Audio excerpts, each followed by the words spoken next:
Hello, everyone. Yes, and welcome back to Between Realities. My name is Alex. I am joined here by my co-host, Skiva. Skiva, how the hell are you? Good. That's weird. Hey, how are you doing? Sorry, we're getting some audio feedback that we haven't had here before. So Skiva's going to figure that out. I'm going to figure that out. But how's everyone doing today? Welcome, guys. A pleasure to have everybody here in the chat with us today. Delirium Drew, Eric, how's it going, brothers? Thanks for being here. Aspen Darkfire, pleasure to see you, man. Me and Aspen Darkfire just played some Echo VR and some real VR fishing the other day, and it was awesome. Nice. All VR is in the chat. We'll get to him in a minute here. Mateo311, the homie, how's it going, brother? Thanks for being here. Danny Hunkley, first guy in the chat today, gets the Early Bird Award. Nice. So thanks for joining us, guys. How does the audio sound out there in YouTube land? You can't hear what the doubling that we're hearing, can you? This is a weird one. Yeah, so it sounds like you've got it open somewhere. Yeah, it does, but I don't. Okay. Well, anyway, I'll work on this while we kind of go. But well, I foresee this being a huge problem because when our guest starts talking to us, we're going to be hearing double audio, and that's going to be really bad. Yes. Okay. Well, I will continue to work on this then. Maybe we'll throw up a little intermission screen for 30 seconds while we hammer this out. I don't want people to hear. Yeah. Okay. Like an intro. Oh, okay. Okay, guys, hold on one moment. We will be back uno momento. I'm going to go back to the intro screen.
All right. Hey, everybody. So I think we got it. I think we fixed it. And I think we're going to be okay. Yes. Thank you for your patience. Yes. How's everyone doing? That was a Firefox bug, apparently. Yep, that was pretty weird, but thank you for being here. And let's not keep our guests waiting anymore. Yes, let's not. This guy's been patient while so many of our guests have while we hammer out issues like this on the Between Reality Spaceship. I met today's guest when he reached out to me to have a conversation for his podcast called VR and Philosophy, which is an interview show that he hosts inside of VR Chat, where he goes into VR Chat with different people and has chats with them, and typically about, philosophical shit, and it's a good time. Really cool stuff. Yep. So I had a blast with them, and of course, it was only a matter of time before we had him on our show. The channel is called Alt VR. The show is called VR and Philosophy, and he is called Joakim Vindenes. Please welcome him to the Between Reality Spaceship. Hello, sir. Hello, and sir. All right, there we go. There he is. There you are. Jesus Christ. I know. Good to see you, buddy. I'm fired. I'm firing you. Good to see you, man. Thanks for being here. Good to be here. How you doing, bro? Oh, I'm awesome. Yeah, had a great week. Ready to be here. Yeah. Good. Awesome. It has been an exciting week in the world of VR. It really has, man. There's been so much news. I mean, I feel like Oculus just came out swinging this week, man. There's just so much going on. It's very exciting. It's all very exciting for everyone in VR, everyone excited for VR, and all the people that are about to get into VR that have no idea what they're about to get into in their life. Like, for me, this was obviously life-changing technology, and I'm really excited for other people to hop in and be like, "Oh my God, it really is the shit." It really is that cool. Yeah, but so what should we start off with? So today? this is what I'm thinking. I'm thinking first, what we should do is talk to Joakim for a minute, right? Because I'm sure a lot of people in the chat have not met Joakim before, maybe haven't been to Alt VR. So why don't you tell us about yourself a little bit, Joakim? Where was the moment where VR became the thing for you, and what's your goal been on your channel so far?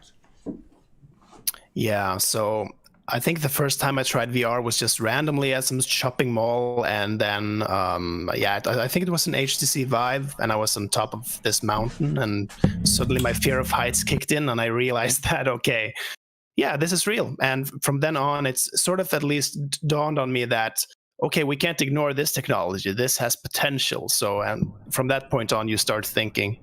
For my sake, what I'm doing, I'm a PhD candidate at the University of Bergen. So I'm actually working with VR in research as well. So YouTube is sort of and writing about VR is my way of sort of conceptualizing and working with the ideas that you maybe can't directly put in your thesis. Because, when you're working in academia, sometimes it can get a bit too theoretical. So my YouTube channel is basically my way to keep up with development, keep up with what's new in terms of games and experiences. And for the YouTube channel especially, where I'm looking at, as the name is called, alternative experiences. Not necessarily games. I don't really cover any normal games, but I'm looking into see how VR can transform consciousness and provide transformative experiences. So that's sort of my core interest. One of your most recent videos featured you buying some time in a sensory deprivation tank and taking an Oculus Go into there and trying to see what the experience would be like if you tried to remove as much outside sensory perception as possible, which is a extremely novel idea. That sounds awesome. So cool. He made a great video about it on his channel. But why don't you give us some anecdotes? Tell us a little bit about what that experience was like for you.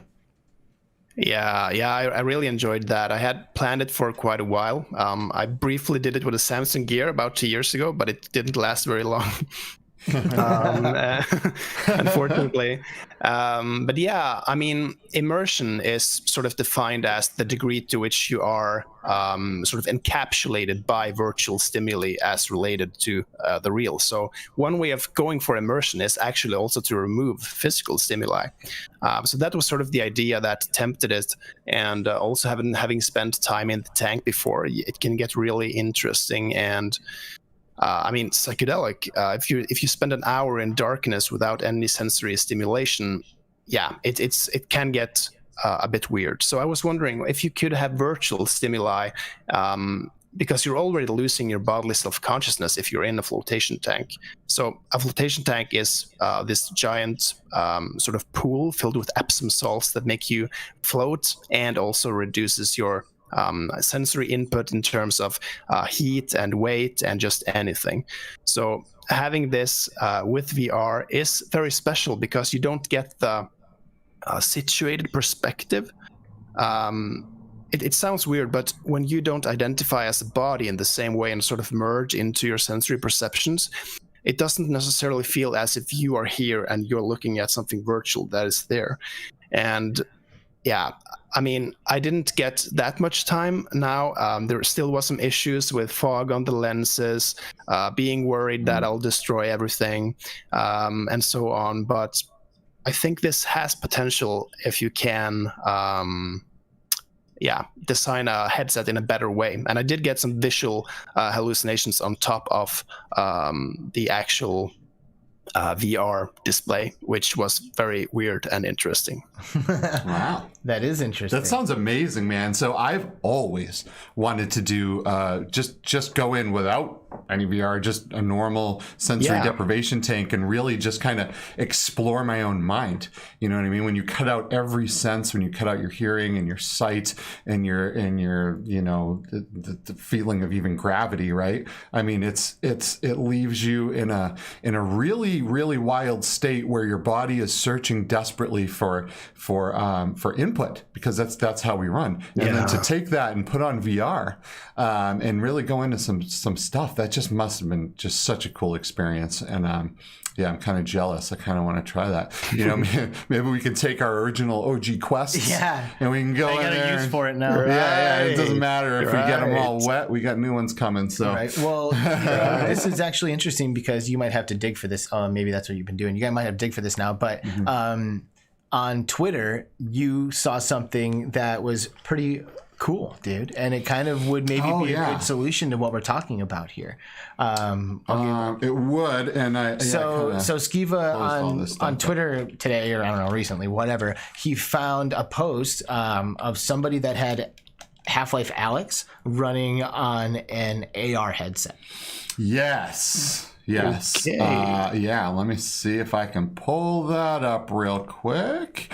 Because, I mean, you know, over the next couple of years, I think we're really going to see people trying to get Half-Life Alyx running on everything, kind of like they did with, with Doom. So Doom on a pregnancy test. Yeah, right. So let's see. So this is some footage here from Twitter of Project North Star. So Project North Star is an AR headset that you can build yourself. They kind of send you a kit, right? And it's a wired VR headset that's decently cheap, but it's really out there for developers and people to be able to develop for augmented reality without spending a fortune on technology that isn't truly ready yet, but be able to kind of start building these experiences. So this guy was able to get Half-Life Alyx running in augmented reality, you know, which is pretty wild, which also goes to show that, you know, when Apple joins this game, the AR VR game, that I do think they will be able to create a headset that can kind of black out what you might be seeing through the image. Well, here, and the reason why I bring it up is if you're in a sensory deprivation tank, like, you know, you don't have like the typical problem of like a foreground You know, like all the stuff that's not like it's removed.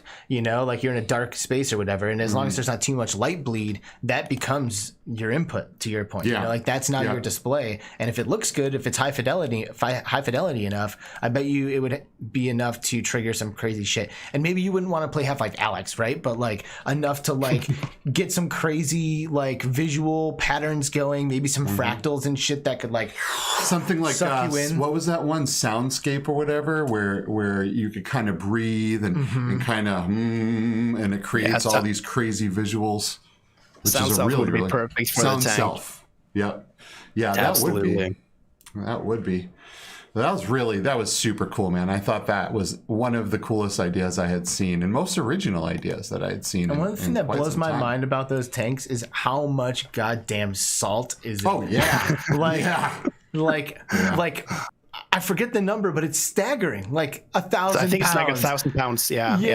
Like exactly. 1,000 pounds of salt in a small bathtub. Yeah. Like they dissolve 1,000 pounds of salt. Yeah, just so you can float and not sink, What right? the And be fuck? completely weightless. Yeah, I mean, actually, I can show you. And my Oculus Go, I've still kept it like this, and it still has a lot of salt on it, and I'm not sure if it's possible to see, but I mean, the water is so salt that it's basically just salt. It's Wow. With a little bit of water. It's really So how did they deprive you of tasting all that salt in there? well. You shouldn't get it in your eyes or your mouth or anything. And if you have any open wounds, don't go near a flotation tank. Oof, that'd be hard. Yeah, that would sting quite a bit. But I know salt water is very, very bad for electronics. So that must be a little bit nerve-wracking, right? You're like, if I accidentally turn my head or I just drop this thing, it's definitely fried. You know what I mean? I don't think the lenses would be junk. It would be a bad. That's why I used my Go, and that's why you'll probably use your Quests, which you mentioned suddenly doesn't have the same extreme affectionate value anymore. Yeah. I might wait a few years until I get something light form. Like that's why I thought of that post because it's like if I can get something that's just like nice and light and it's not bulky like a VR headset, like I don't know if that's necessary. You know, like I think we could probably come up with something that is developed for that intention. You know, it's like, hey, you're gonna wear this into a sensory perception or sensory deprivation tank. Well, you know what's funny? I don't know if you remember. Did you guys see the movie Lawnmower Man? I'm pretty sure you probably did. Yeah, It's about it's about it's a 90s movie with what was that dude name that Pierce Brosnan? Pierce Brosnan, and he played this developer that was trying to develop virtual reality and to be able to make people smarter and stuff. But they had this really interesting form of almost like a anti-gravity thing where you're in these big circular things and your arms are kind of strapped on, your feet are strapped on, and you can kind of spin in full 360 motion. I feel like that would be kind of the same. And I know I'm a little bizarre. I would put something like that in my house and most people wouldn't. But I'm wondering, like what is it gonna take to get us to not feel our bodies in VR? You know what I mean? Is it going to be a brain interfacing thing where we feel completely just immersed, or do you think something like one of these deprivation tanks would actually work to give you more immersion? Like, could I just go lay in my bathtub and turn off the lights with some Epsom salt in the tub? Right. I don't know. I didn't know what they looked like. And it's definitely not what I imagined. I'm pretty sure your video is the first time I'd seen one. I'd never seen footage of a sensory deprivation tank before. And it is not at all what I imagined. I definitely imagined like some kind of like Matrix pod. Yeah. Like some like small like capsule or something. They have those too. Okay, do they? The first one I was in was actually that. Yeah. They have one that is basically a tank. This is more like a flotation pool. It's the same thing, but it just looks a bit better perhaps, and it's easier to film in. That's why I chose that one. Right. But I mean, in terms of the pragmatics, interaction and actually sort of being down to earth. Of course, the problem about being in a flotation tank is that you can't actually interact with your arms or feet because you're sort of losing the feeling. But what I really would like to explore, and I think could have potential, would be to use the eyes as some sort of input and navigating through moving your eyes inside the tank. And if you could get some sort of agency and move through worlds just lying there being no one, I think that could be a really, really interesting experience. I like that. That's, of course, a few years down. And that has accessibility implications too. There's a lot of people who don't have motor function who could do those things and have an amazing experience. Yeah. Man, now I wish I pulled this video, but there was recently, during Facebook Connect, I believe they had a video of someone that had a very, not a typical hand, right? I think the guy had like 2.5 fingers, but they were able to put that bracelet on. Dude, right? That blew my mind. Yeah, where Facebook was able to, so Facebook bought this kind of how do you describe that device? It's like a neural input device, right, that you put on your wrist, and it can track what you want to do with your hands and your fingers just by kind of thinking about it. And so they brought somebody in that didn't have all his fingers. He only had like 2, but within 5 minutes, they said he was able to individually move all of his fingers and do all of this really cool stuff just by thinking about it. I really want to expand on this. But before we do, Rendered Reality is here. What's up, Rendered Reality? Thanks for joining us. Shout out to Dinah Gwen in the chat. And shout out to Aspen Darkfire for calling you out for asking a room of VR enthusiasts if they've seen Lawnmower Man. It's like you think we needed that synopsis? I don't know, man. You just never know. I feel like I'm kind of old with some of the movies that I pick up, and people are probably like, "What the hell is that?" And maybe you are, but I don't think those kids are in this chat right now. Right on. I'm just teasing you. So is Aspen. Darkfire, that is. So anyway, to expand on that, because that blew my mind. The guy that was missing a finger, like it became about gaining like control options in VR, right? So like the guy who's missing a finger, you wear a headset, and when you look at your hand, you have all 5 hands. And when you wear that thing on your forearm, it reads like the nerves. It's like way more sensitive than an EEG on your forearm than it is like on the head. So it can get way more of like your intention here. And it'll pick up the subtlety that you attempt to use to move that finger that you don't have, but you perceive to have in VR. And then you can learn to have that as a control option in a game where you don't have that finger. And if they can do that, then people who have 5 fingers can add the 6th finger, right? Like that's what they did. And they understood that your brain will just carve that pathway regardless of, and that's the really question is, will it or will it? How pliable is the brain? But your brain might carve that pathway for that 6th finger. And when you wear the VR headset, you could control stuff subtly. And then even when you don't, right? Like you could take it off and you could be interacting with AR with a 6th finger that you don't have, and your brain is like, and that's great. That's like that you could gain arms and like control keyboards that don't exist. Like, holy shit. The most interesting stuff in Facebook Connect wasn't even the VR stuff, right? I mean, it was stuff like that. Right, the stuff where they're able to take that the audio and focus on certain voices and certain sounds in certain rooms. You could be in a noisy bar, right, and I could just look at you and select you, and then you were the only thing I would hear. There could be all kinds of just so much noise going on, but you'd be able to, it can filter out everything except for what you want to hear, which is wild. You start putting all these things together, and we have a really insane VR future ahead of us. So I want to get Joakim's thoughts on this like phantom limb generating user interface potential of this technology. What are you thinking about over there? Oh yeah, I mean, this has sort of been known a long time, but of course it hasn't been relevant in terms of like they're showing it at Oculus Connect but I mean in the 80s or 90s, Jaron Lanier is the sort of father of VR or the CEO and founder of the VPL research. He termed this homuncular flexibility because one of his first passions actually going into VR was to see what kind of animals forms he could embody. So homuncular flexibility, I think he termed that based on like lobsters.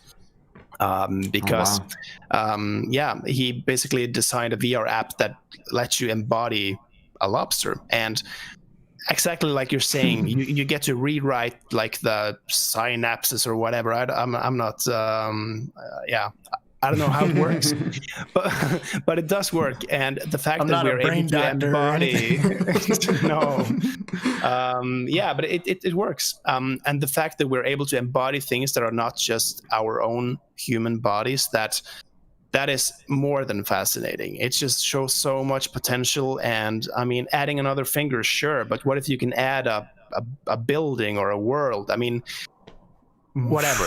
It can just be we don't know where this is leading at all. And what if you could control wings exciting. on your back? Or there's so many different things that you could do, and you could just think and have things happen. And this is where we're heading. Everyone's working on brain interfacing right now. Facebook is a huge one. Valve is a huge one. This is being taken very seriously. And Neuralink. I mean, what can you say about that? I mean, when you were able someday to have a Neuralink device and then sync it up with our Valve Index 4, well, and you often talk about like, when are we going to become a two-hand species again? But like, what if we just add arms, man? Like, imagine taking that line of thinking and developing inside of the virtual space an arm that like branches off of your shoulder, that holds your phone in front of you, that has like perfect manipulation of everything and can just like crush it, right? So you can just like form that pathway in your brain every time you're wearing that, and then you now have both of your hands to interact with stuff, your real hands. But when you want to interact with your phone, you just kind of think it, and your fake third arm manipulates everything. That is so weird. Being able to control virtual limbs is really huge. Everyone wants to know, how are we going to solve locomotion? If you could do this to your legs and just think about moving your, just naturally think about walking, right? And all of a sudden you're walking. That would be... that's so weird though. Locomotion is a tricky one. It really is. It really is. I'm not exactly sure how we're eventually going to tackle that, but I feel like brain interfacing of some kind is going to be kind of part of that secret sauce, Yeah. What do you think, Joakim? What do you think about the locomotion? Oh, it's really tricky. I mean, redirected walking is promising and all that, but it doesn't seem to solve things down to the living room size, unfortunately, and that's what people need to be able to actually utilize it. I think that we can adjust to other kinds of navigation, just as we're doing now with like gliding or teleporting or that kind of stuff. But it is a tricky problem. It doesn't seem like there is some sort of silver bullet for this one, but maybe there is a place for like we discussed, standalone, or not standalone, I mean, being at the same place, but still navigating in some sort of way through, gaze or any, or even those limbs or whatever, in which that it can give us an experience. But I do not think it will be the same as embodied walking, because we have to remember that we are embodied creatures, bodily creatures, and this can be manipulated through VR, but movement, I mean, we really have it in ourselves to know where we are. So right. You're starting to kick up memories of talking to Andrea Ian Kojikoru right now, because when I talk to her, she likes to talk about this and how like the hardware is designed or formed by the software or the input, you know what I mean? And how we as humans, have that instinct to where like we have to like move our bodies through space to navigate, to use your word, which I think is a good one. So she talks about VR challenging that, and challenging a lot of that stuff, and like maybe being used as a tool to start to reshape, I guess, our perspective of these things. And I guess if that happens, then we inherently change, right? Like something at the core has to change in order for a shift like that to take place. And I don't know what you want to call that, if you want to call it evolution or, whatever, but digital evolution. Some kind of like crescendo, or like boiling over point, you know what I mean? Is any of this like resonating? What do you think, dude? Yeah, I mean, we are extremely flexible as human beings, and this is, of course, illustrated in the terms of, if I'm lying in my bed one morning and just browsing through various news sites, right? I mean, I also have an embodiment relation to that. There is sort of, I'm focusing wholly on my smartphone. Doesn't seem very healthy or necessarily even feel like that, but we are then traversing vast amounts of information and sort of also digital spaces, although we are lying still. So we are extremely, extremely flexible as human beings. And I think that we can get used to, I mean, we are already used to navigating in VR for those who are actually using VR. I remember that I have a colleague that is researching something that is called game transfer phenomena, sort of when you have learned a certain behavior in a game and then trying to utilize it in the in the real world. And when I played Half-Life Alyx this spring, I remember that after a particularly heavy day of perhaps like 5 or 6 hours, I had gotten used to, and there were some heavy fights, I had gotten used to orienting sort of my own head around using my Vive wands and also teleporting. So when I was thinking of going to the kitchen, I was like, all right, I'll just double tap that to orient myself 180 degrees, and then I'll teleport back to the kitchen. And it was like, okay, no, this isn't working.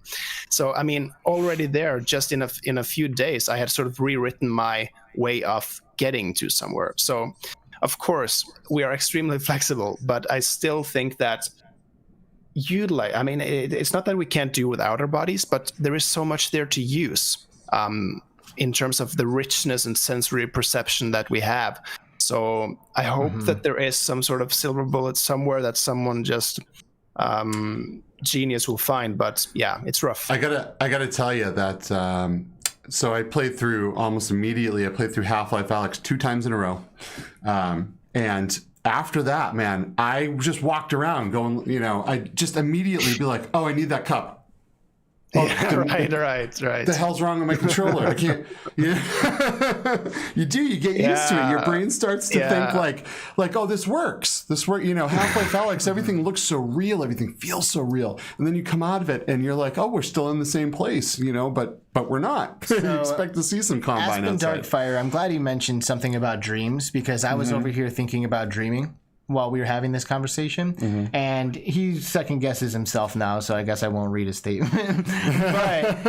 but you mentioned dreams, and I think it's a good thing to bring up in this conversation, which I was wanting to bring it up, because when you're dreaming, you're laying in your bed, you ain't doing shit. No, your body ain't doing shit. But you still feel like you're walking. You feel like you're running across a field from a serial killer, whatever your guys' dreams are. But that's me. That's me every night. So Alex is always trying to be murdered. And dreams are so goddamn real. Yeah. Like they are they are real, dude. Like they are real. And we could have the they are, yeah. We could have the ancient Greek, philosophical perspective argument about it if we wanted to right now. Yeah. But they're real, man, and it feels like you're there because you are in a sense there. Same with virtual reality, right? Like you are in a sense in that place. Well, and I don't want to steal Morpheus's stuff here, but really, what is real? Right? What is real? Your brain interpreting different signals as something that you are seeing or something that it feels like you're moving. How is that really different than when you're to your brain than when you're actually doing it in real life, right? So I feel like we're about to go down this path with things like Neuralink, where I feel like we should be able to reproduce something like that. Right. Our brain is capable. We know that from dreams, right? If we're, Elon Musk was talking about possibly recording dreams, eventually, which would be amazing. Yeah, that would be sweet. That would be so sweet. Recording what? You'd also get in a lot of trouble, right? The screen of my brain. Yeah, well, I don't know, but I'll tell you, images out of that. I don't know, bro. He's a smart motherfucker. That's and you know what? Joakim has worked on a project recently that is also very interesting and relevant to this conversation, also relevant to the name of our podcast, Between Realities, because that is really why we like this name so much, is because when we start to do all this stuff, we start to scratch at the surface of this shit. You know what I mean? And so we're talking about if you're in the VR space or you're in a dream, are you there or are you in your bed, right? Or is it both simultaneously? You know what I mean?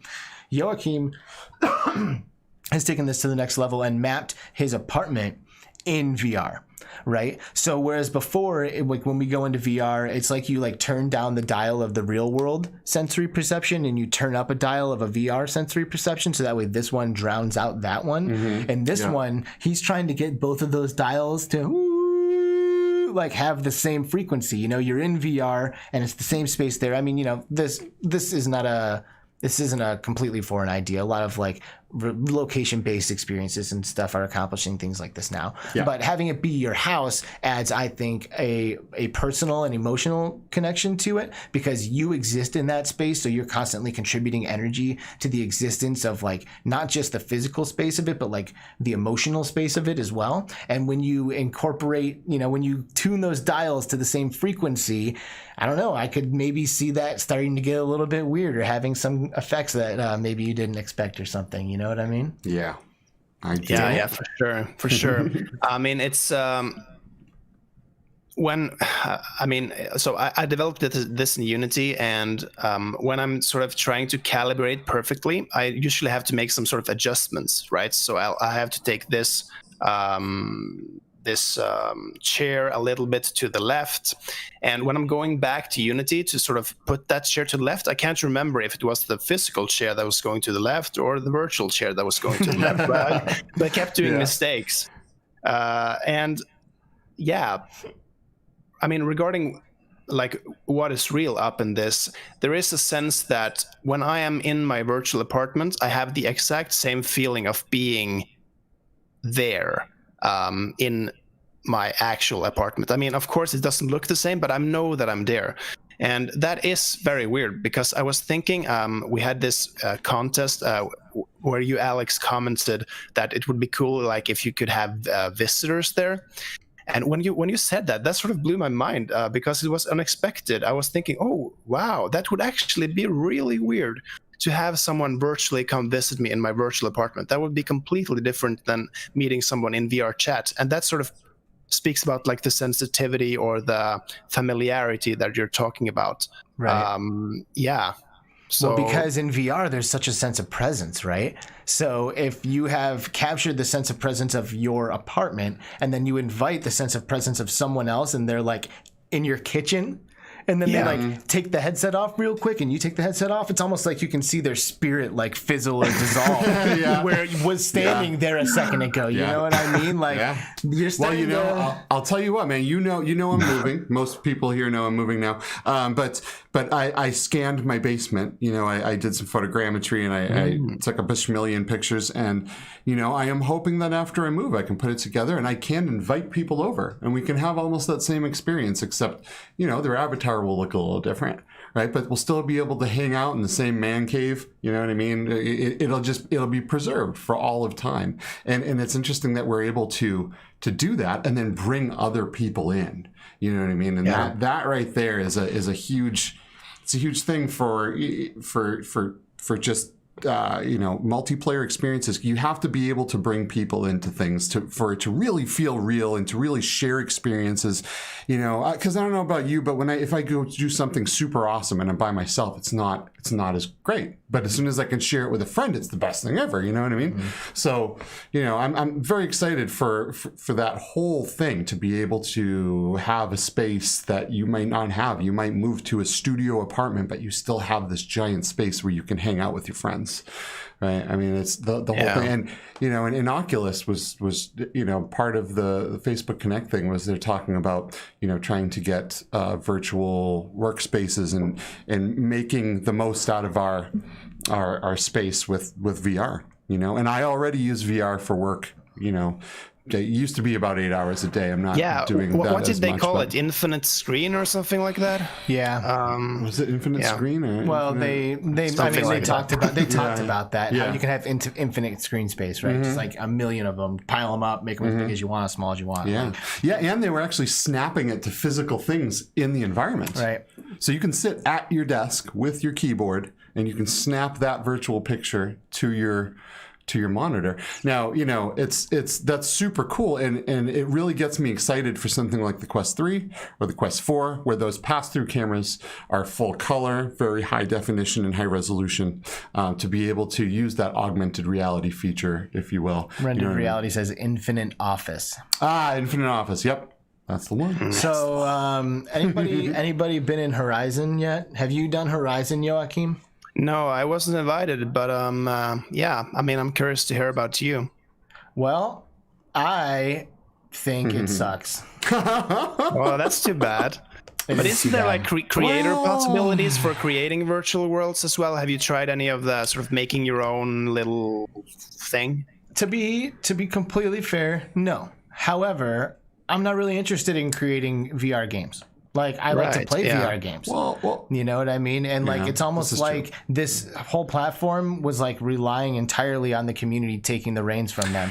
But how is this different than Rec Room? And Rec Room is the biggest thing ever, it's right? Not. I mean, it's not. And Rec Room does it better. Altspace does it better. VR chat arguably does it better, and definitely does it better. Well, dude, I'll tell you what, though. I feel like this is very, it's a little controversial, right? Because I felt when I've spent a lot of time in all of those platforms. Spent a lot of time in Altspace, big screen, VR chat, all that stuff, Rec Room. But I got a sense of presence in Horizon by the way the avatars were moving, specifically when I was having conversations with people. The way their eyes were moving, the way their face was doing these little things that none of the other social platforms were doing. And it gave me this, just in standing in front of an avatar is all I'm talking about, and talking to somebody. Avatar system, though. It is. That exists separately from Horizon. That's going to transcend Horizon. But that's the core. Horizon is going to be kind of the foundation, and everything will kind of be built on top of that. The core of the game.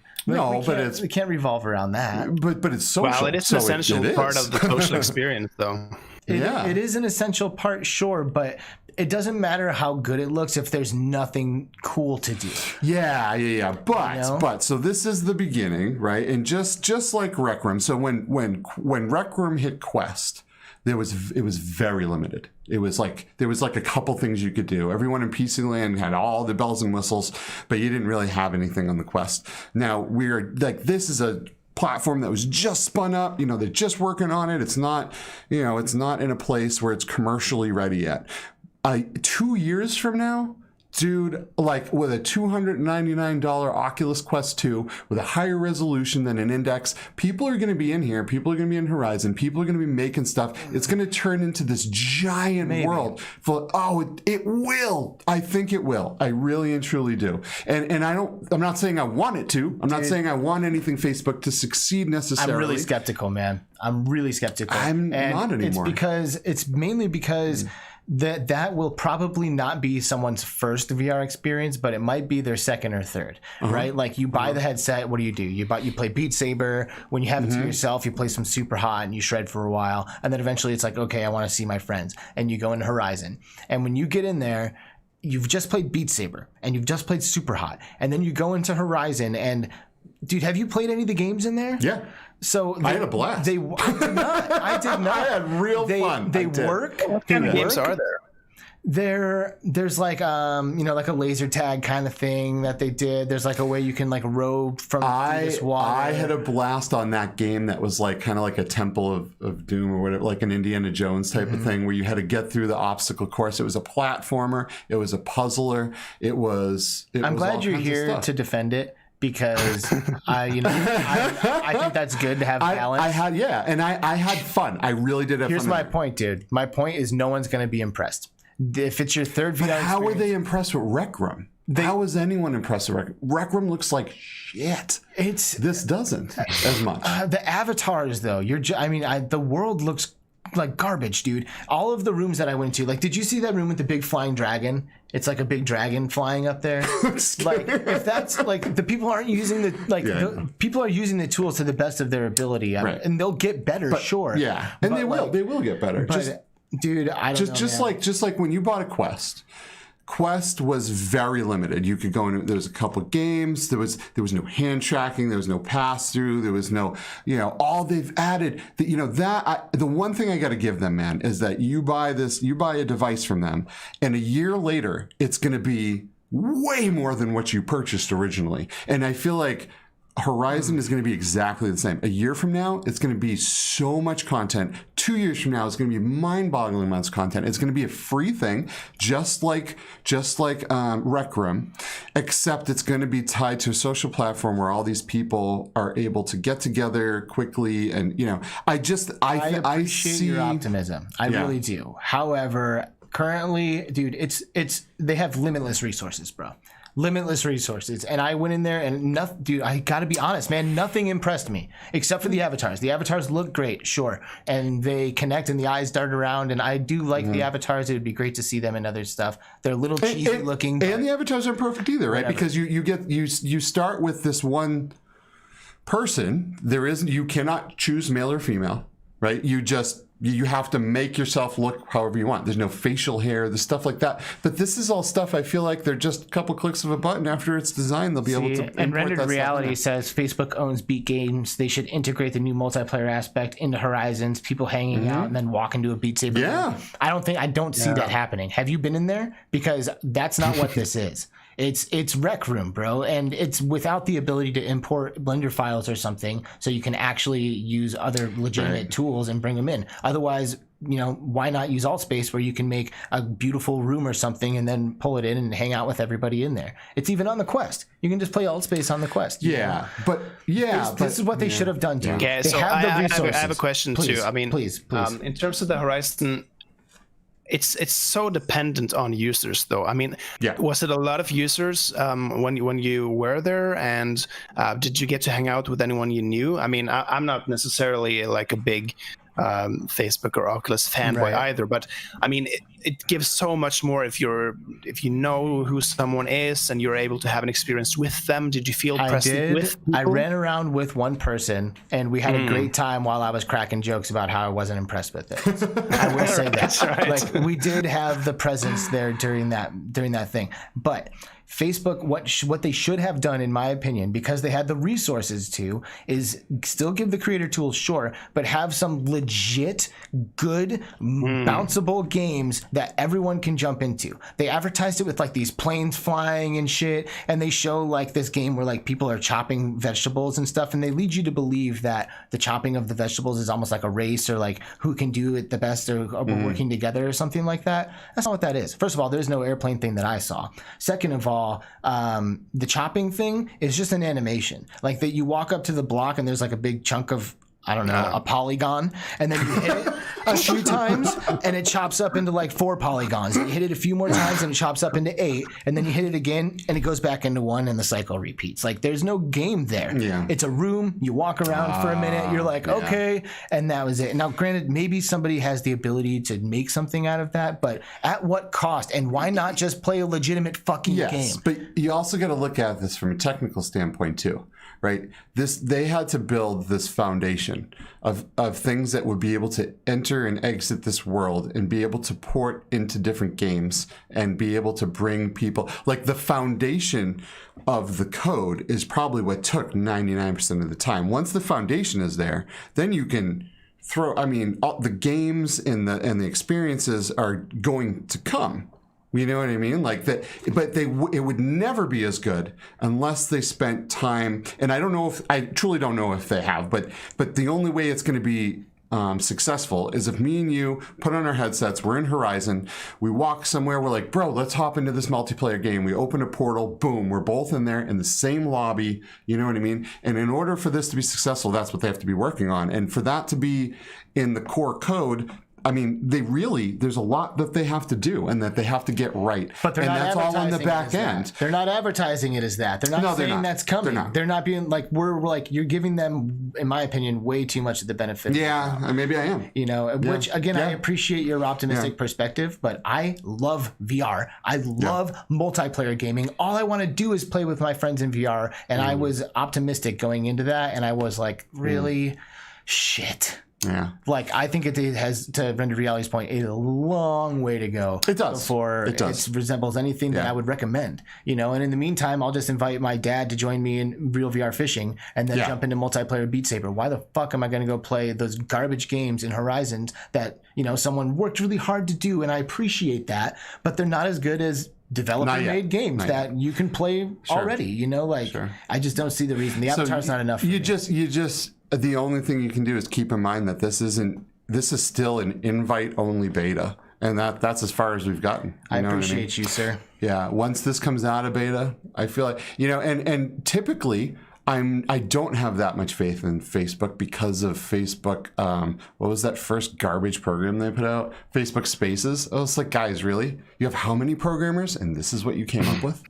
This is garbage, and you just bought a VR company, you know? So, but then I saw what they did with the Quest, and I saw how they were able to make these magical things happen with the tracking, being, you know, putting the controllers right up to your face for competitive shooters and things that shouldn't work, that they were able to pull off, you know? And I feel like if that's the case with Horizon, eventually down the line, I think we're going to see some cool stuff, and maybe we won't, you know, because we know what Facebook's word is worth. Well, it's worth nothing right now. But I appreciate your perspective. What's up, Future, in the chat? Good to see you, brother. Let's go, man. Onikaze is here. Sweat, nug. JJ is in the house, as always. Thank you, brother. It's good to see you as well.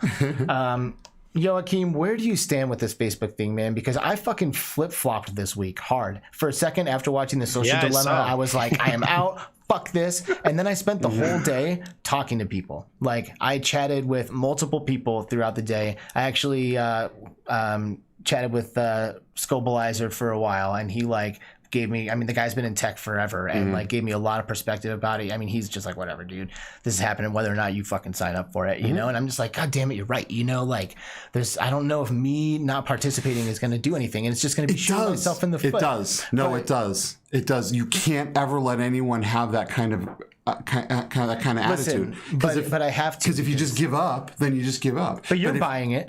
I'm buying it for science. Yeah. So I'll tell you what. Honest to God, though, if it wasn't for the show, I probably wouldn't. Right. I'm not even kidding. I would dump Facebook in a minute. I would, but at the same time, I want to be able to talk about this stuff. Right. I want hands-on with all of these things. I am sacrificing myself to the gods of stealing my soul. Where are you at, Joakim? What do you think? Yeah, I have the same kind of excuses to a certain extent. I mean, I would love to in my private life and in my business life to be without Facebook. I would, I mean, I can really romanticize that idea. So for me too, it's, I mean, in terms of research, business, career, I'm on Facebook, but that doesn't just, I mean, concern the new stuff that's happened to Oculus. I'm not necessarily, I mean, we knew that were coming, of course, when they purchased Oculus back in, 2015 or 14 or whatever. So for my part, it's just a personal sort of existential choice. I'm unfortunately on Facebook. I choose to do so because of the benefits. I am, however, a bit concerned personally over, I mean, in terms of research, we can't just give Quest 2s to participants. It's not ethically sound to conduct research while sort of it's obligatory for participants to actually sign up for Facebook. So there are some choices there, but one part of me, of course, wants to leave as well. I want to be off the grid as anyone would like to, but I don't like to take the sort of black-white stand at it. Facebook is giving us a lot of opportunities. We met almost through that, right? We're all connected through media. They have business models. We're now on Discord and this and YouTube. No one is charging us anything, right? I mean, if we lived in a world where information wasn't some sort of commodity, then we would have to pay and have a completely another system for doing the things that we do. But I am looking and keeping my eye open for the possibilities to keep doing VR. And staying off the grid. I mean, Windows mixed reality is now looking a whole lot more interesting to me, and I can't wait to see the day that we get something like the Quest 1 even, with the inside-out tracking, the batteries, and yeah, that's just not the same. That we could, I mean, VR is so cyberpunk, we need to have some sort of cyberpunk VR stuff going on, hacking. I can't wait when I won't sell my old Quest. I'll use it, and I can't wait till I can jailbreak it. And I think that we need to have a hacker community in terms of the VR stuff to at least still keep the option to be free. I'll also be plugged into Facebook because I've been so for a long time, and that's sort of my life. But I want to see the free hackers, the free VR hackers, creating experiences that are not tied to the grid. Bro. Fuck yeah. Well, that sounds awesome. Yeah, it does. There's there's a couple things I wanted to touch on from your points there. First of all, we're getting this stuff for free, monetarily for free, right? Yeah, but right. But it's not free. Right, we're paying with our data. We're paying with our biological data. We're paying with our actions, with everything we do. And now with Horizon, we're going to be recorded 24/7 in there, right? So we are paying. And it would be nice if there were a pay option, right? Hey, don't sell me. I'll give you money. Like, I will give you money to leave me alone and keep me private. You know what I mean? Like, I would happily hand over to Facebook to not sell my data and stuff like that, right? So I mean that's an option. Now I don't like having people feel like they don't have any power, right? Like, we're getting this stuff for free, let's just deal with it, right? Because here's the thing: if we all said nope, don't approve, and every single person signed out of their Facebook account, and that was it, and we all deleted it, and we said nope, but they won't. That'll be it. What would they do? Right, but they won't. But the people have the power. The people have the power. If everyone stopped, Facebook would either A, go out of business, or B, they would change. They would have to, or they would die. And I tried to start a revolution. Right. I was like, does anybody else maybe want to join me here? And everybody's like, dude, are you kidding me? You need that. It's like, fuck, okay. Look, we're in a shitty situation, but what's going to happen is someone's going to come out. There's competitors coming. I promise you, there are competitors coming to the Quest. HTC said outright that's the direction they're going to be going. Right. We know there's other companies that are going to be entering this market. You don't have something this successful without other companies scrambling to try to get a piece of the pie. Stuff is coming. Well, right? And I do promise that I'm not going to fucking beat this dead horse.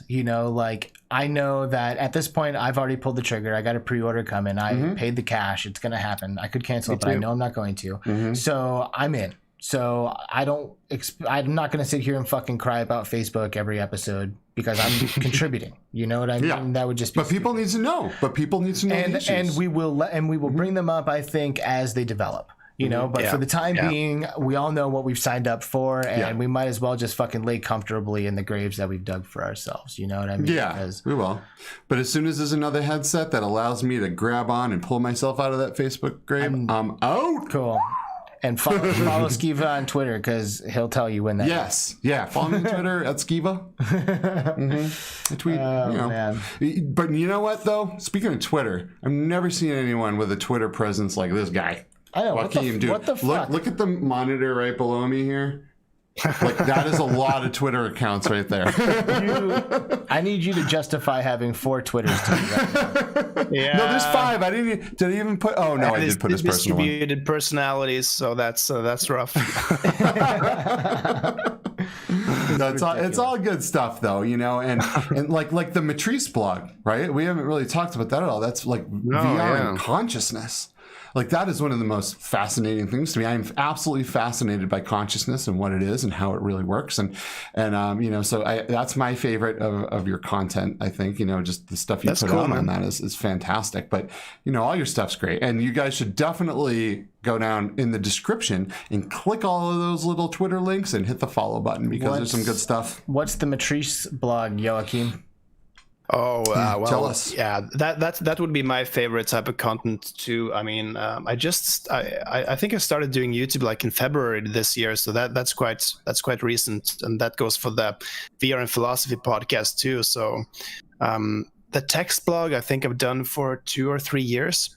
writing articles about philosophy tied to virtual reality. And that's sort of really escalated. It's been a part of my sort of side gig or side expressions when I've been doing my PhD. So it's not necessary. I mean, it is a popular philosophy blog in the sense that it's supposed to be relatively down to earth to read, but at the same time, it is perhaps not for everyone. But it's the blog for me. I love it. But it does take up complex ideas, and it's very abstract. I'm never mentioning any specific brand or headsets or years. I mean, this is sort of like ideas that are hopefully quite free from any age. So I'm discussing ultimate VR realizations, the potential of the medium, especially focusing on the potential of synchronizing ourselves with the virtual, having the virtual inform ourselves and define ourselves and change who we are. And it's just my favorite thing to do, philosophizing about VR, and it's happening there. Yeah. Well, it's good stuff, because when you think about everything we're seeing, and we are able to then go into VR, and with this new technology that Facebook has with the neural bracelets, I'm sure I'm screwing that up, but and the brain interfacing units coming from the research that Valve's doing and the Neuralink stuff. I mean, there will be a point where our games and our VR experience is going to be indistinguishable from what we do currently. And that might not be tomorrow, it might be 100 years from now, who knows, right? Hopefully it's more like 5 or something like that, but and that just that kind of digs into that whole thing, right? Like what it really makes you think about a person's brain. If we're able to in VR think we are a different species, we have different amount of fingers, and or whatever the case may be, and we're able to control that and really role play that in a way that we've never been able to before, and really feel that then what is life going to become? Like, do we want to be stuck in this body? Are we stuck in this body? Do we have avatars somewhere else where this is a game? How do you know where that technology ends and where it begins? And I don't know. I guess this is kind of an open-ended question. Yeah, no, but it's super relevant. Just having this technology, we can see the potential, and it's happening sooner than I thought. I mean, just the recent increments. I mean, both with the Quest, but also with the new graphics card. I mean, holy shit! Yeah, right. I need a 390 with the Reverb G2.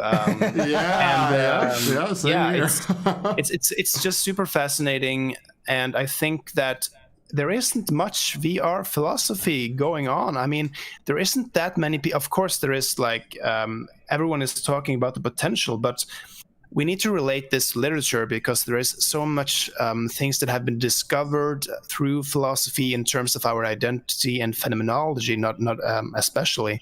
And all these philosophers have things to say in terms of how our sensory impressions are guiding who we are and how we identify, and just technology philosophy in terms of what is technology. I mean, many philosophers are saying, for instance, that technology is an expression of ourselves. And in that case, VR is an expression of ourselves. And what does it mean for human beings to express themselves through illusion? So there are all these questions about who we are in all of this, because VR is a human thing. It's created by humans. From the first story that we tell ourselves, I mean, narratives, entertainment, like we are doing right now, we're creating all these schemes and plays, like video games for other people. Everything is this game, or like weaving of smoke and illusion. We like to play, and we play through VR, but VR can get serious. And it's just fascinating to see who we are in the midst of this technological realization.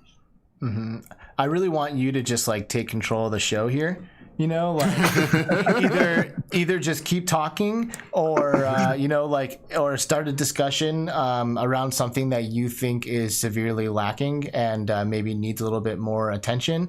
You know, so I'm willing to sit here and listen to you talk for a while, or you can ask us a question to get the juices flowing and maybe try to get to something that you think, like I said, is important.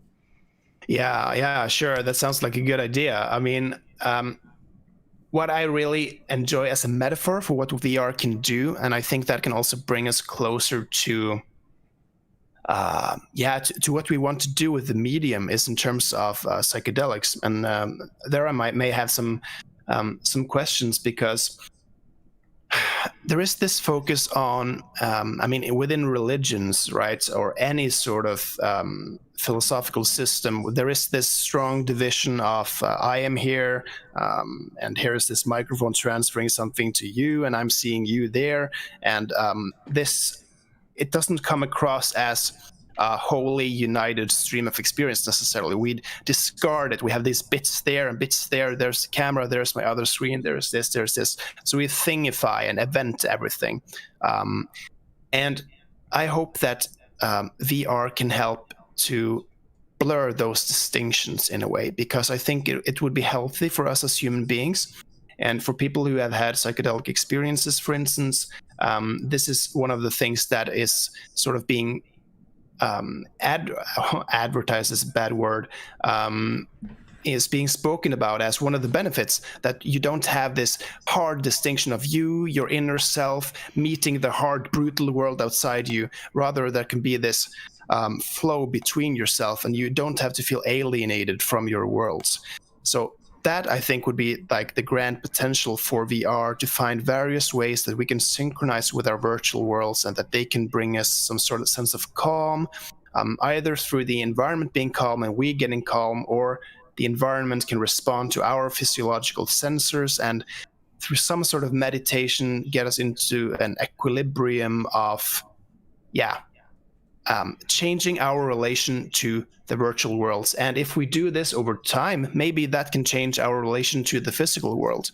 So I think the question that I'm trying to answer the most, I mean, in research and just in private life, how would that relationship be? What kind of things could we design to alter our relationship to ourselves and the real world? That is like the grand question. So I don't know if you have some reflections on that. It's a really hard question, but how could we change our relationships to ourselves and the world through VR? I think we have to stop looking at things as being so separate and so physical, because things aren't really separate and physical. That is kind of an illusion, just like VR is. So if you can bring everyone together in an online metaverse and kind of show, you can kind of bring everyone into, I feel like VR could be the ultimate unity. You know what I mean? Where everyone gets together, that and brain interfacing, right? Where we are able to, I think brain interfacing is really, or really VR is like the seed of the tree of unity, like whatever it grows into will lead to something like that. Yeah, exactly. Being able to place ourselves digitally and remove what we think is physical. And really that is bringing us to really the core of what humans are and what people are. We're energy, and we're kind of one, you know what I mean? And being able to remove the physical is a plus in my book. So I find it really interesting how psychedelic experience often comes up when we have philosophical discussion, and even when we talk about the deeper aspects of virtual reality. And to someone who has had a psychedelic experience, when we say things like, we're all one, or we're energy, or whatever, it might trigger something from an experience that you've had that gives you something to hold on to, right? Like something to relate to, because maybe you've had an experience that triggers that, and you're like, you know what? I felt that when I was fucking tripping on LSD, But there's a lot of people out there who are very much into VR who have never experienced psychedelic drugs or had any kind of like astral projection moment, or maybe deep meditative moment or something like that. And maybe Joakim can answer this for me. Why do you think psychedelics come up in this conversation, and is it important? And in what way can you explain that it's important to someone who has never had an experience like that? Yeah, that's rough. I think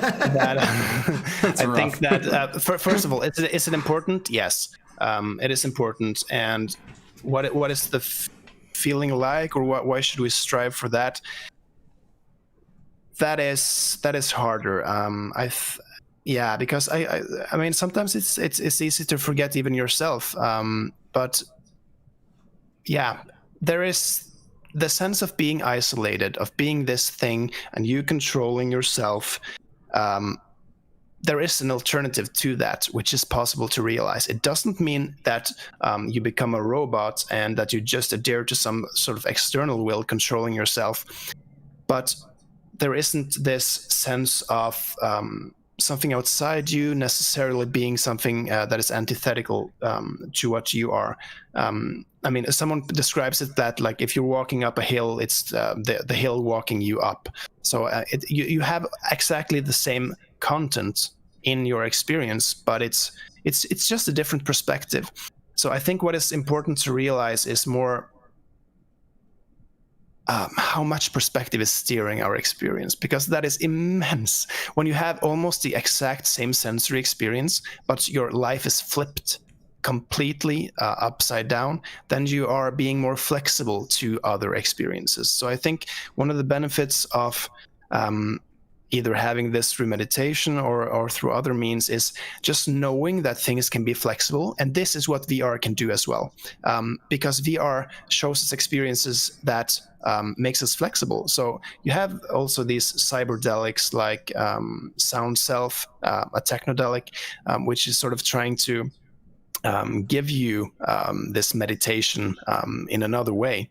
And I think that there is potential in this because VR is already giving you an illusion, so you may be more open to various kinds of sort of subjectivity, objectivity dynamics in this regard.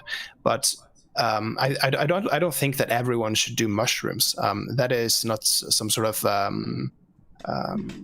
message that I have, but I think we need to be open and flexible to various ways of having experience because it can be healthy. Yeah. So it's kind of just a matter of perception. Right. So when you do psychedelics,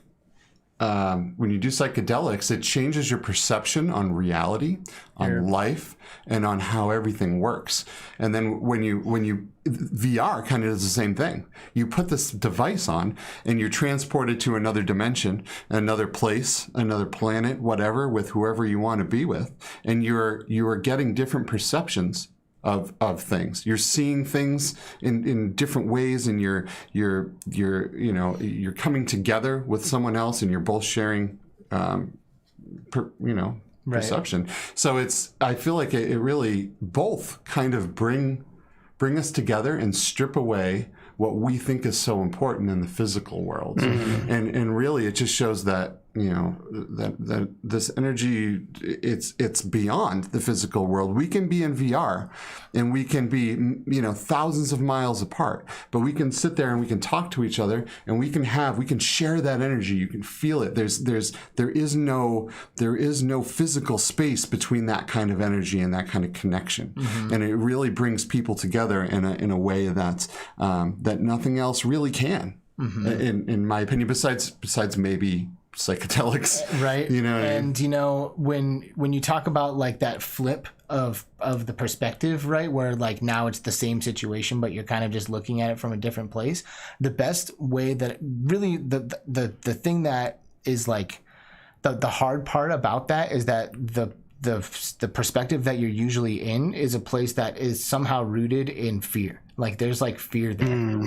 like, and that's not a good thing to experience as like a normal experience all the time, and the best way I heard to illustrate that is it's like you're hanging on the edge of a cliff, right? And like your fingers are like the only thing that's hanging on this cliff's edge, and you're like, holy shit, I'm hanging from a cliff and I'm gonna fall and this is gonna be terrible, I'm gonna die, like I'm hanging and I just really can't. And like eventually you finally take that dive, right, and you let go, and you let go and you realize that your feet were on the floor the whole time. And you're like, oh, and now you can walk and you can go and explore everything. Whereas before, it's the same situation. You haven't moved anywhere, but now you've gone from thinking that you're hanging on a cliff for dear life to where your feet are already planted. And once you just let go of it, oh my God.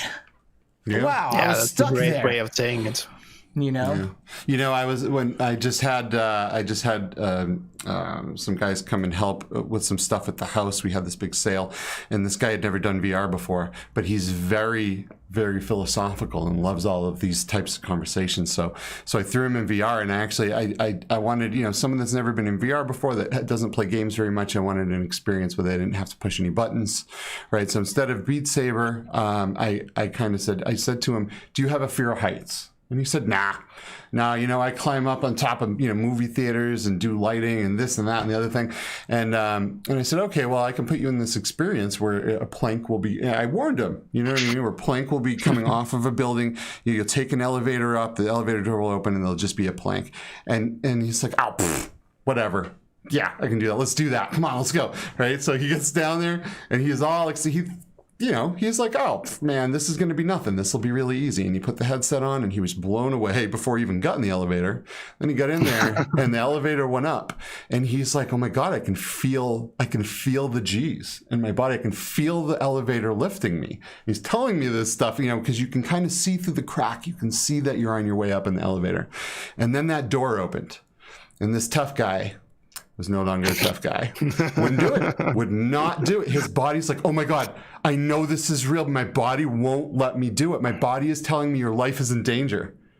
And he would not walk out on the plank. And he was positive that he was going to be able to. He had no doubts before putting that on. And, you know, that was a life-changing experience for him, because, you know, he was able to see that, you know, that it's perception. Perception is really everything. You know, he knew he was on the floor. You know, he peeked out of his headset, but he couldn't get himself to do it. Now, you know, it's just one of those stories that you know. Cake Batter in the chat, how you doing? He says that he or she says that religious groups will jump on the VR bandwagon once headsets become very cheap. It's a great way to congregate. Do you think they would recreate churches, or do you think they'd be like, all right, guys, ready to go to heaven? Like blast up into the clouds, and there's like light beams and angels flying. By the way, guys, I just need 2 minutes. And I'll be back. Sure. Okay. I have another story regarding the fear of heights thing, by the way. Yeah. Okay, cool. Come back and give it to us. Yeah, but dude, I thought that was I like to see people that are so positive that they can't be fooled. And have something like their very first VR experience blow them away to the point where their body will not let them do something. Their legs wobble. They're just, you know, it's like it's just like anything, man. You walk up to the edge of the Grand Canyon, your legs start to get a little wobbly. You know, things get crazy. Yeah, I'm sure if you put me in front of a really good model of a model in VR, things would get wobbly in my pants. And that's not real. It's fucking crazy.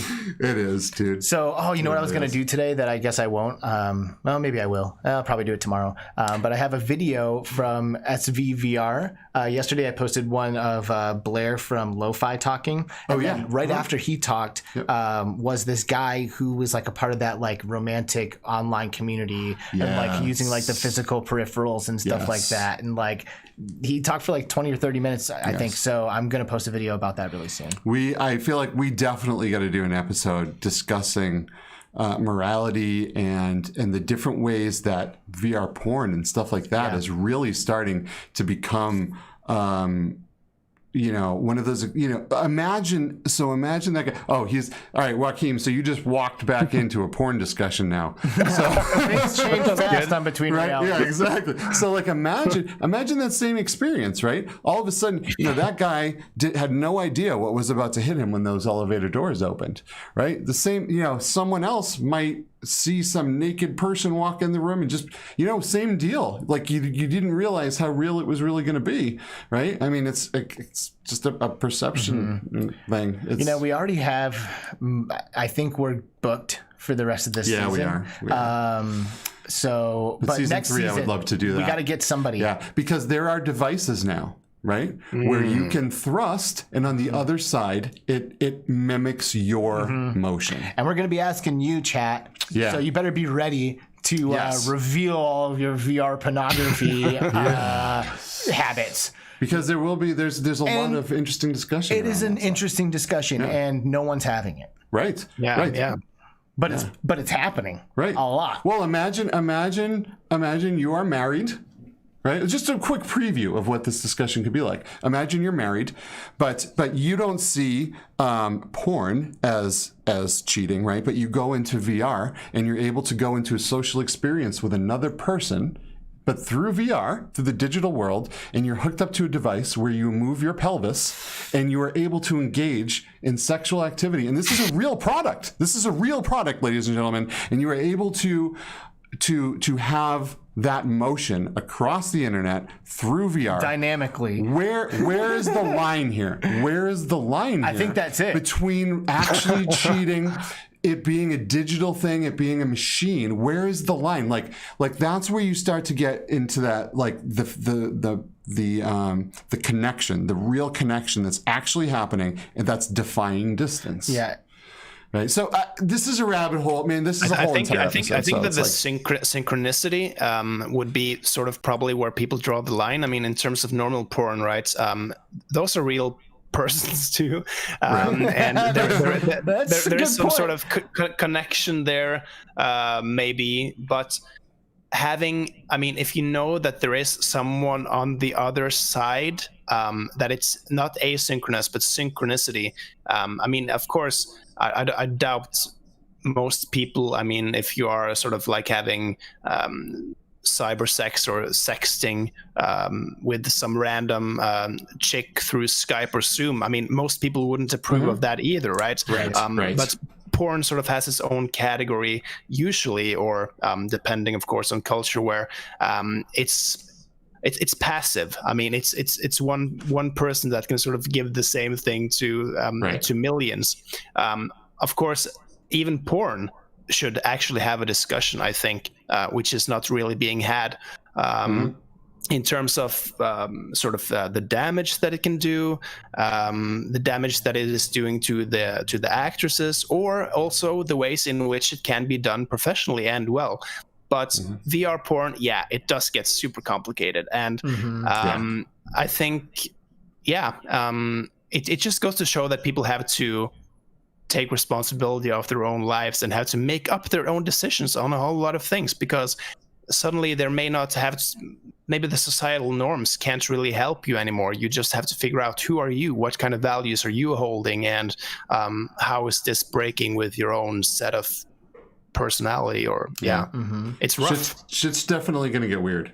You know what I mean? Like, yes. Like nowadays, you have to, like, maybe if you left the house, you come back smelling like alcohol and you got glitter on your face or something, like, you know what I mean? Then it's like, oh my God, were you out cheating on me? But now it's gonna be like, you were just in that room for 20 minutes with a VR headset. Right. Jealousy, things are gonna, there's discussion that has to be had about, some of this stuff. And Brittany says Black Mirror. Brittany is my fiance. Everybody say hi. Hi. Welcome to the chat. She's here. Tones My Bones is here. And Steve Knows jumping in before the show ends. What's up, brother? What's up, Steve Knows? Thanks for being here. Thank you all for coming. And, just like always, we always forget at the beginning of the show to ask everyone to subscribe. I'm guessing that the people that are still here probably are. But if you aren't, if you could take a second to click that subscribe button and maybe that like button and maybe the bell. Just click anything you see on the screen except the X. But man, I don't know. What do you say? We can go on an hour and a half. Yeah, I guess. I don't know. I'm having fun. I know. This is, we can talk about this shit all fucking day, man. This is great. Yeah. It is like Black Mirror. Yeah, and there is a lot more I want to get into with the Quest 2 and all that, but I almost feel like we should save it for the next show, because if we get into that now, this will be a 3-hour stream. Dude, what the fuck are we going to say? You know, hey, the Quest 2 is coming, everybody. No, I know, but there's all kinds of technical. You know me, I like the technical stuff. I'm the technical guy, so I like getting into the specs, I like getting into the lenses and the chips and the RAM and all that stuff. So it's fun. And then anyway. We do want to thank everyone for being here with us, though, because you guys are what make. Obviously, no one wants a podcast and nobody. So Eric, thank you. We love you guys. Eric, we really do. Tones My Bones, Hussein X, Steve Knows, Future, Dinah Gwen. That's the other lady in the chat. That's what I'm talking about. My lady. Thank you guys so much. Joakim, thank you, man. Yes. I'm so glad that we had the opportunity to do this. It was awesome. Really great. Yeah, give us some closing thoughts, man. Wrap this up for us. Yeah, sure. So first of all, thanks a lot. I love this show. This is where I'm going for basically any news to stay updated. I just love your positive vibe, and you're a great team. I just love this thing, and it's going to get huge. It's really going to get huge. It's going to grow. We need this kind of show. It's just I really love it. So keep up the great work. Thanks. That's great. Man. And any closing remarks? I don't know. Just subscribe to Joakim's channels. Yes, guys, definitely go to Alt VR. Yep. Sure. Alt VR on YouTube. Go to one of his 100 Twitter channels and subscribe to all of them. We have if you like this kind of talk, I mean, this is what your content is all about. So you've obviously gotten every time we pass the mic over to Joakim, he drops some serious wisdom and truth right away, and that's what we're looking for here. So thank you for joining us, sir. We're gonna eject you from the show before we end it ourselves. Goodbye. Yes, bye. Thanks, buddy. Man. Thanks for coming. Yep, we'll see you. Adios. Yeah. So next week, we got Nathy. Yeah, he's this guy who makes YouTube videos. I don't know if any of you have heard of him. He makes YouTube VR videos, and I guess he's doing this project with this other YouTuber called Mr. Beast. Yeah. Which I guess is going to be happening pretty soon. Maybe even close enough to make this even more badass than it could already is. Nathy's the OG. You know what I mean? He's like the original gangsta, man. He's been doing VR and making VR content since the very beginning, since the DK1, I believe. Yeah. So he's played everything. He's done everything. He's kind of the traveling face of everything VR. Yeah. And he's an awesome dude, and he has agreed to join us next week on the show. So of course we are super excited to have him and to pick his brain and see what makes him tick. Yeah. Absolutely. Yep. So pretty awesome. Yeah. So thank you guys so much. You're the best audience ever. So like and subscribe, and we'll see you next Friday with Nathy. All right. Have a great day, everybody. Bye. Take care. Adios.